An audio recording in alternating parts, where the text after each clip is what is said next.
Majoranca avancon një ide e saj për të ndryshuar hartën territoriale të vendit së bashku me ndryshimet në kodin zgjedhor. Në tavolinën e konferencës së kryetarëve kishin shkuar dy projektvendime që parashikonin ngritjen e dy komisioneve të posaçme, një për reformën administrativo-territoriale, tjetri për reformën zgjedhore, por me një qasje të re.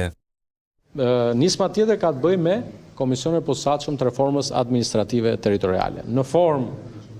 është i njëjtë, le të themi në formë projektvendimi përkatëse si ku vendi duhet të ketë paritetin e përfaqësimit mes majorancës dhe opozitës, sikurse ka qenë edhe në dy komisionet e tjera të posaçme të reformës zgjedhore administrative.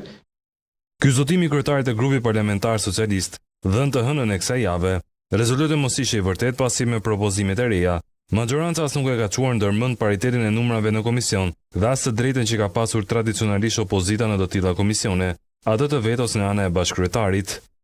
Komisioni i posaçëm përbëhet nga 17 anëtar, nga të cilët 9 janë përfaqësues të grupit parlamentar të Partisë Socialiste, 6 përfaqësues të grupit parlamentar të Partisë Demokratike, 1 përfaqësues i grupit parlamentar Aleanca për Ndryshim dhe 1 përfaqësues i grupit parlamentar të Partisë së Lirisë. Emrat e anëtarëve të tij do të përcaktohen me vendim të kuvendit. Përballë kësaj qasje, pyetja që shtrohet është nëse a do të mund të gjendet konsensusi për të dyja reformat. Ndarja politike në sallën e kuvendit të krijon idenë se jo, pasi 83 mandateve të saja, plus 3 mandate të PSD-s, përfaqësuesit e të cilës kanë dëshmuar unitet me socialistët për gjatë gjithë legjislaturës së shkuar, te kalon numrin e nevojshëm për të miratuar këto dokumente, 84 të tilla.